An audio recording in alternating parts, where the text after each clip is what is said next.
Right ఆస్ట్రేలియాలో AP మంత్రి నారా లోకేష్ పర్యటన కొనసాగుతుంది. 4వ రోజు బిజీగా గడుపుతున్నారాయన.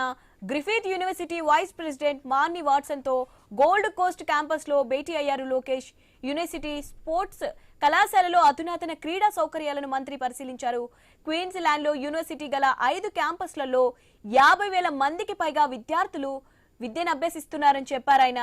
సామాజిక న్యాయం, స్థిరత్వం, ఆవిష్కరణ రంగాల్లో పేరుగాంచిన తమ విశ్వవిద్యాలయం 2020లో బ్రిస్టన్ సిబిడిలో కొత్త క్యాంపస్ ప్రారంభించబోతుందని తెలిపారు.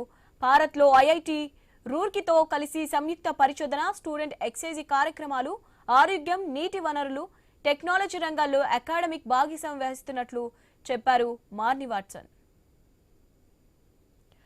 పబ్లిక్ పాలసీ, సస్టైనబిలిటీ, ఇన్నోవేషన్ రంగంలో సంయుక్త కార్యక్రమాల కోసం ఆంధ్రప్రదేశ్ గ్రిఫిత్ విశ్వవిద్యాలయ భాగస్వామ్యం చేపట్టుకు చొరవ చూపాలని మంత్రి లోకేష్ కోరారు. పరిశోధన, విద్యార్థుల మార్పిడి, అవగాహన కార్యక్రమాలను సమన్వయం చేసేలా హబ్ను ఏపీలో ఏర్పాటు చేయండి మంత్రి కోరారు.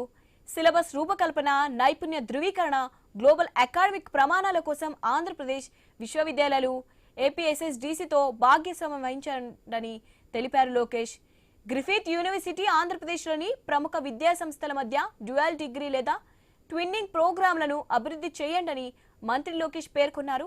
ఈ ఏడాది నవంబర్ 14, 15 తేదీల్లో ఏపీలో నిర్వహించే partnership summit 2025 Andhra Pradesh global education forum సమావేశాలకు హాజరు కావాలని వెల్లడించారు.